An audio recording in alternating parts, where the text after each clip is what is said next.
এখন সময় হচ্ছে 6টা 52, অলমোস্ট 7টা বাজে।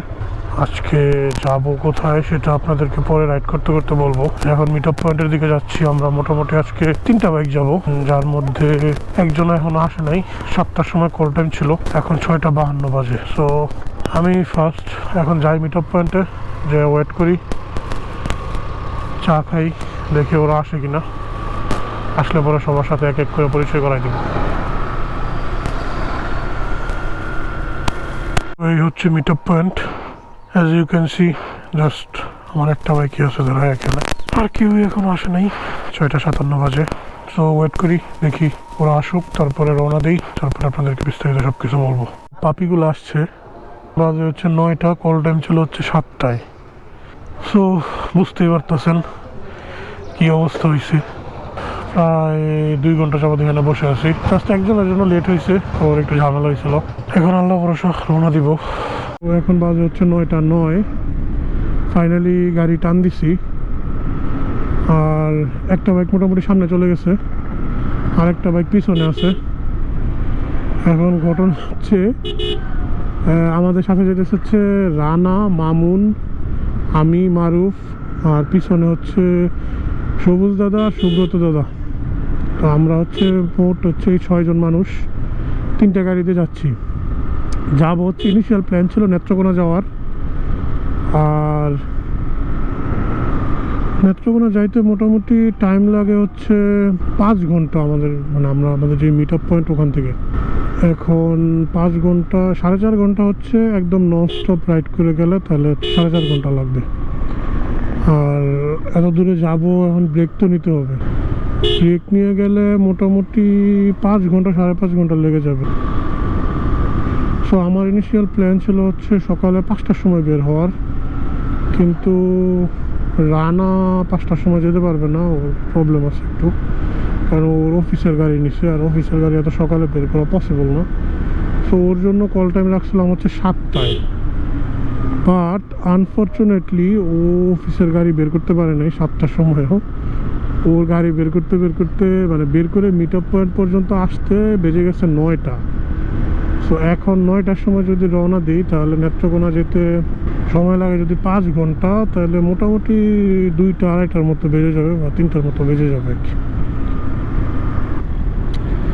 সো ওই 3টার সময় যদি ওইখানে পৌঁছাই, তাহলে ওইখানে আর কি ঘুরবো, কতক্ষণে ঘুরতে পারবো জানি না।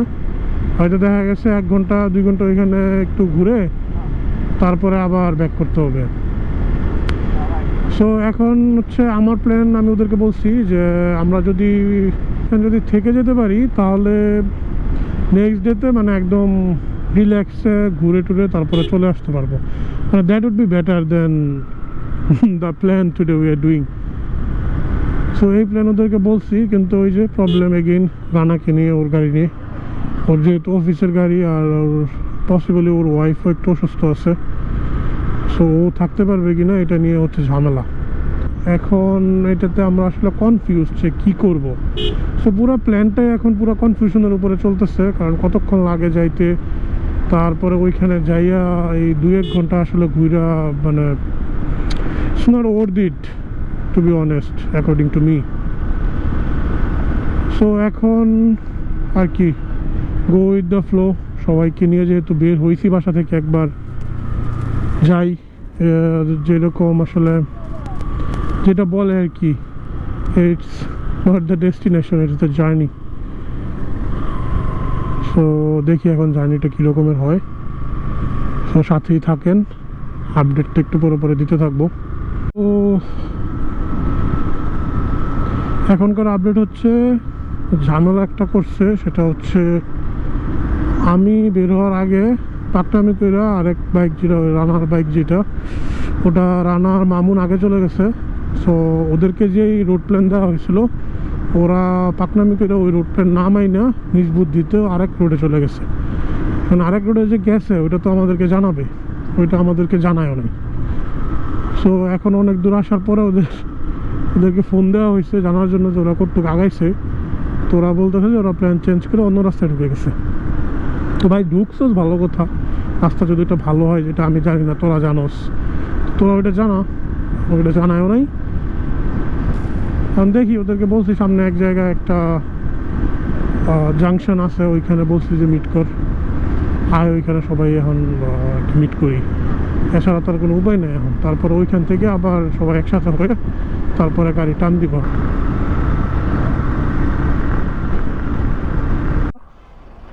আর ওই যে ওইটা হচ্ছে রানা, আর এটা হচ্ছে সবুজদা। তারা এখানে দাঁড়াইছে সিগারেট খাইতে। আমি পানি খাইছি, পানির বোতল জানি কই, পানি খাইছি, পানির বোতল আছে। ওয়েট আ মিনিট, দাঁড়া, পানির বোতল দেখালি। এই যে এই যে পানির বোতল, এই যে পানির বোতল।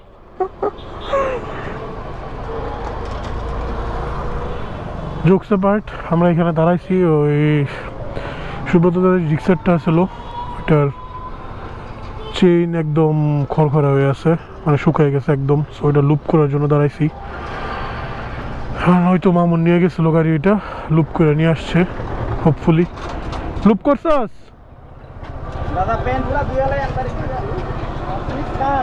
সো লুপ করা শেষ, এখন আগাবো। না না, হইব হইব। আপনার ওই যে গিরিশ ইয়ে দিছে না, মোবিল দিছে না, মোবিল আপনার ছিটবো।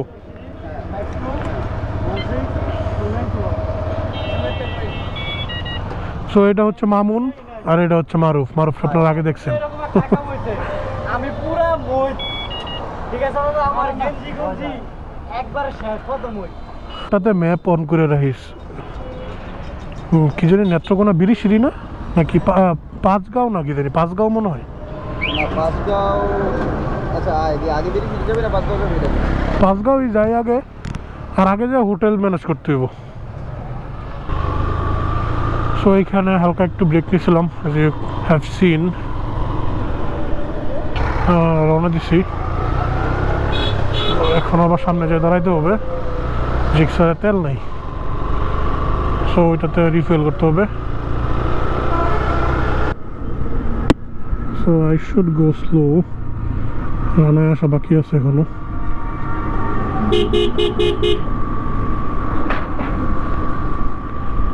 সো আপাতত প্ল্যান হচ্ছে, মানে রাইডিং প্ল্যান হচ্ছে, আমি আগে যাব, লিড করব, মাঝে রানা থাকবে ওর স্প্লেন্ডার নিয়ে, আর লাস্টে থাকবে হচ্ছে সুব্রত দা ওনার জিক্সার নিয়ে।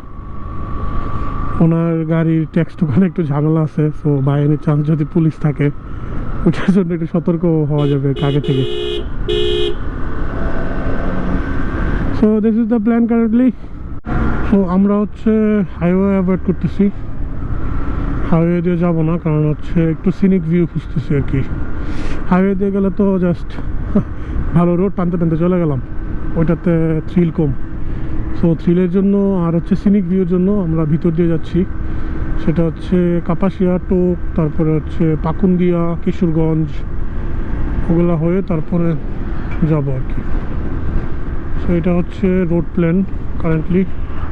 এখন আসার সময় মেবি নট শিওর, যদি রাস্তায় দিক দিয়ে ভালো না হয় তাহলে হাইওয়েতে উঠবো। সো এই তো গ্রুপের বাকি সদস্যদের সামনে দেখা যেতেছে। আমরা একটু দাঁড়াইছিলাম ওইখানে ম্যাপ সেট করার জন্য, আমরা আলটিমেটলি ঠিক পথে যাচ্ছি কিনা, বিকজ আমরা বেরোতে মোটামুটি অনেকটা টাইম নষ্ট করে ফেলছি। সো এখন আর টাইম নষ্ট করার চান্স নেই।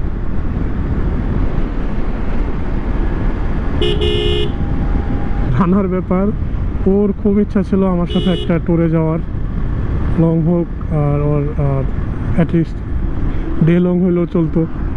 সো আলটিমেটলি ওর ইচ্ছা পূরণ হইতেছে, এই কারণে ও অনেক এক্সাইটেড। আমিও এক্সাইটেড ওর সাথে আসলে ট্যুরে যাওয়ার জন্য।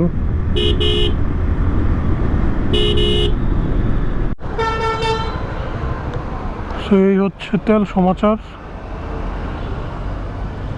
হ্যাঁ ভাই, এটা করতে বললো কি কইলাম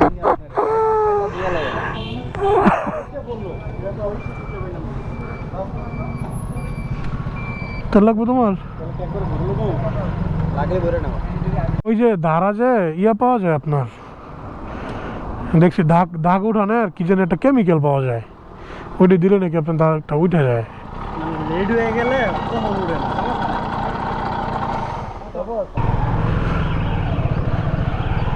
তেল টেল ভরা শেষ, এখন আমার বেরোবো। সো এই বেরোয়ার পরে হোপফুলি উইদিন 1 আওয়ার আর হচ্ছে ব্রেক নিব না।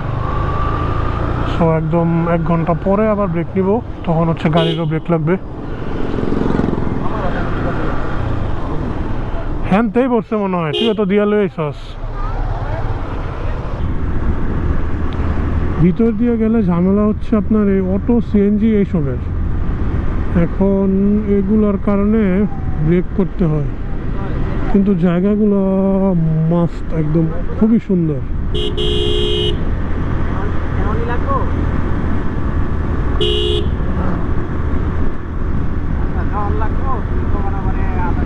First of all one way road, and then হচ্ছে মানুষ, গরু, ছাগল, কুত্তা, বিলাই, সিএনজি, অটোরিকশা, রিক্সা,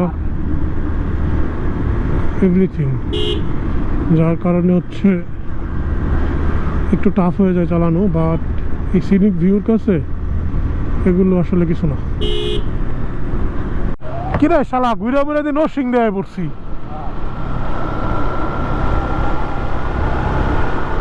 কোন দিকে কোন দিকে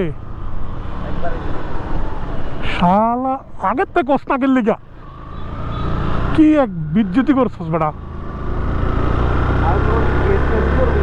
গ্যাস করবো কোন দিকে, গ্যাস করবো বেটা।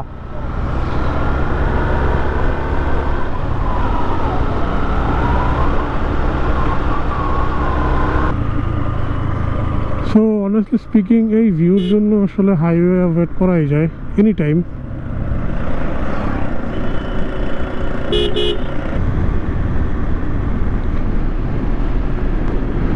ব্রো গাছের নিচে দাঁড়াবি নাকি? হ্যাঁ গাছের নিচে দাঁড়াবি নাকি? হয়তো গেছে গালায়, গাছটা সুন্দর আছিল। হ্যাঁ শুনতো না, শুনতো না। মন্দির হ্যাঁ না, হ্যাঁ টানতে মন চাইতেছে বেসিক্যালি। ওই যে আরেকটাও টানতেছে।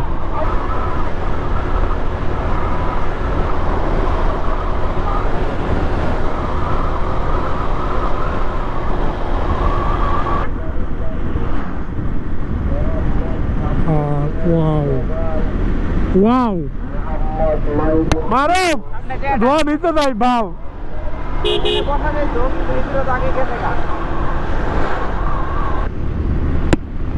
পিছনে একটা সুন্দর জায়গা দেখছিলাম, লেক টাইপের ছিল, ওইখানে বসতাম, মানে লিটারেলি বসতাম। আমি হয়তো একা থাকলে বসতাম, কিন্তু রানা হচ্ছে অনেক আগে যাইতেছে, ওকে আসলে কি বলবো, ওর জন্য আসলে বসাটা হয় নাই।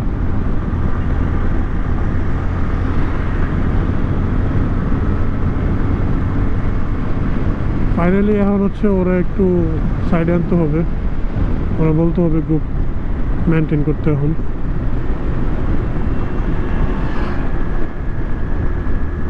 সো এই ভিউর জন্য এনি টাইম আপনার, যেটা আগেও বলছিলাম আর কি আমি, যে এই ভিউর জন্য এনি টাইম হাইওয়ে বাদ দেওয়া যায়।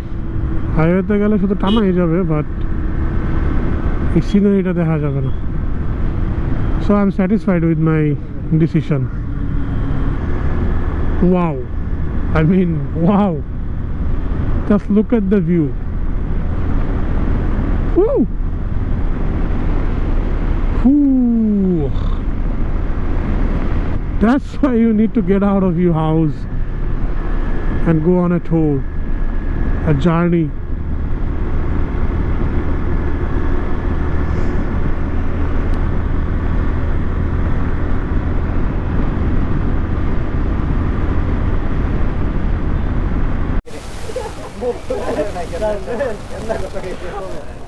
এটা তোরা আমার দিছে কনকা দিছে, এটা পরে আমি পড়ি নাই, একদিনও মনে পড়ি নাই।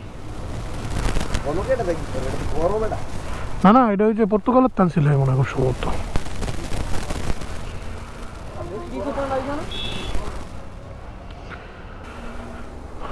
সো কিশোরগঞ্জে দাঁড়াইছি ব্রেক নেওয়ার জন্য, ছোট্ট একটা ব্রেক নিছি, সবাই পানি টানি খাইলাম, ইঞ্জিনগুলো একটু ঠান্ডা হইতেছে। ব্রেক শেষ হলে তারপর আবার রওনা দেবো এখান থেকে। দাঁড়াবি আরো নাকি যাবি? আর তুই একটু আগের তো আমার কইস কোন দিকে যাইতে হইব। ভাই আপনারা শুনলে আমার কি মানে আমি কই যাবো যা তোরা দেখা দেখা যা না না আমি তোরা দেখা দেখা যা না না তোরা দেখা যা আমি তোর মোবাইলটা দে আমি লাগাই পরে আমি দেখে দেখে যাবো দে নে লাগায়া তুই দেখা যা না থাক তুই কইস মাঝে ব্রেক দেওয়ার আগে আমার গোপ্রো হ্যাং করছিল, তাই রাস্তা অনেকটুকু দেখাইতে পারি নাই। বাট ফর্চুনেটলি মানে পুরো রাস্তাটাই, ইনফ্যাক্ট এই যে এখনও পুরো রাস্তাটাই মানে এত সুন্দর যে মানে মন চাইতেছে যে পুরো রাস্তাটাই ব্লগ করি, ভিডিও করি, রেকর্ড করি। বাট এটা তো পসিবল না, কারণ ব্যাটারি চার্জ লিমিটেড, নয়তো আমি পুরো রাস্তাটাই ভিডিও করতাম। এত সুন্দর সিনারি আশেপাশে,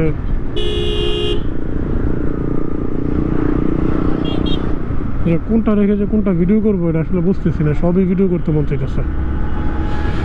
মসজিদ নাকি এটা? সুন্দর আছে মসজিদটা, সুন্দর একটা কাবার ছবিও আছে সামনে।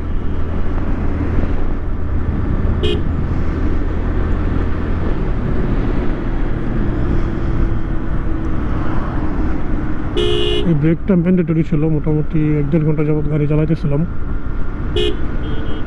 আর প্রচণ্ড রোদ,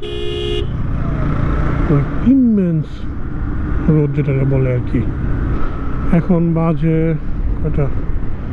11:38, কিন্তু মানে রোদ যেভাবে উঠছে মনে হয় যে এখন 1টা বাজে, এরকমের অবস্থা। আর এই সেম রোদ চলতেছে হচ্ছে মেবি 10:30 থেকে। তো এই কারণে মানে সবাই মোটামুটি ডিহাইড্রেটেড হয়ে গেছিলাম। তো দাঁড়ায় পানি টানি খাইয়া একটু হাইড্রেটেড হওয়ার ট্রাই করছি। আর সবচেয়ে বাজে বিষয়টা হচ্ছে যে রাইড করার সময় শরীরে বাতাস লাগে, সো ঘামটা বের হওয়ার সাথে সাথেই শুকিয়ে যায়।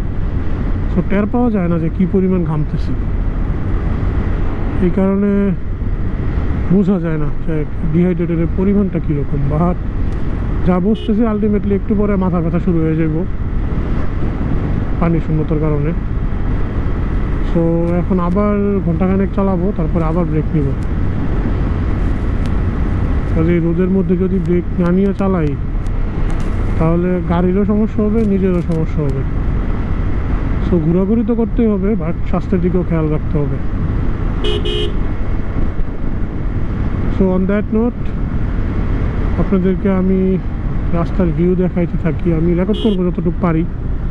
আর এই রাস্তার প্রবলেম হচ্ছে এগুলোই, বাস খুব কমই আছে, বাট অটো, সিএনজি আর হচ্ছে মানুষ, এগুলি ঝামেলা করে বেশি। এই জন্য একটু ঝামেলা হয় চালাইতে। বাট নেভারথেলেস রাস্তাটা অনেক সুন্দর, রাস্তায় ভাঙা টাঙা নাই, আর হচ্ছে সিনারিজগুলো অনেক সুন্দর। সো রোদ থাকলেও মানে চোখে শান্তি পেতেছি। তো চলেন আপনাদেরকে রাস্তা দেখাইতে দেখাইতে আমরা আগাতে থাকি। আর পসিবলি এখান থেকে আর 90 কিলোমিটারের মতো বাকি আছে বিরিশিরি পর্যন্ত, বিরিশিরি না, পাঁচগাঁও পর্যন্ত।